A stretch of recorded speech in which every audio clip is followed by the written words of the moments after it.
TDP పార్టీలో చేరారట Ram Charan. Mega power star Ram Charan తెలుగుదేశం పార్టీలోకి చేరినట్టుగా అయితే తెలుస్తోంది. నారా చంద్రబాబు నాయుడు సమక్షంలో రామ్ చరణ్ తెలుగుదేశం పార్టీలోకి చేరినట్టుగా చెప్తున్నారు.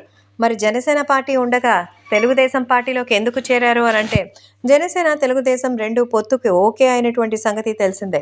అందుకే ఇప్పుడు అఫీషియల్గా అయితే వెళ్ళినట్టుగా సమాచారం. కాబట్టి ఇప్పుడు ఈ విషయాలు కూడా ఎంతో సెన్సేషనల్గా మారుతోంది. అలాగే మరి తెలుగుదేశం పార్టీలోకి రామ్ చరణ్ రావడానికి కారణం స్వయంగా మరి పవర్ స్టార్ పవన్ కళ్యాణ్ అని తెలుస్తోంది. తెలుగుదేశం పార్టీ ఎలాగైనా గెలవాలి, జగన్మోహన్ రెడ్డిని ఓడించాలి.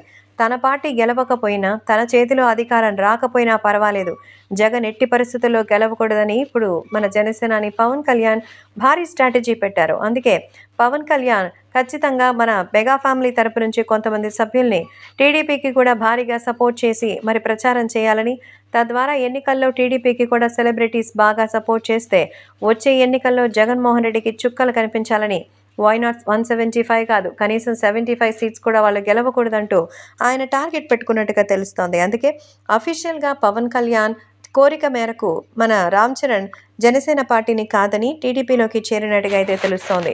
ఈ విషయం తెలిసి నిజమేనా అంటూ అందరూ షాక్ అవుతున్నారు. మరి నిజంగానే రాబోయే రోజుల్లో అఫీషియల్గా కూడా ఈ విషయం ప్రకటించేటువంటి అవకాశం కూడా ఉంది.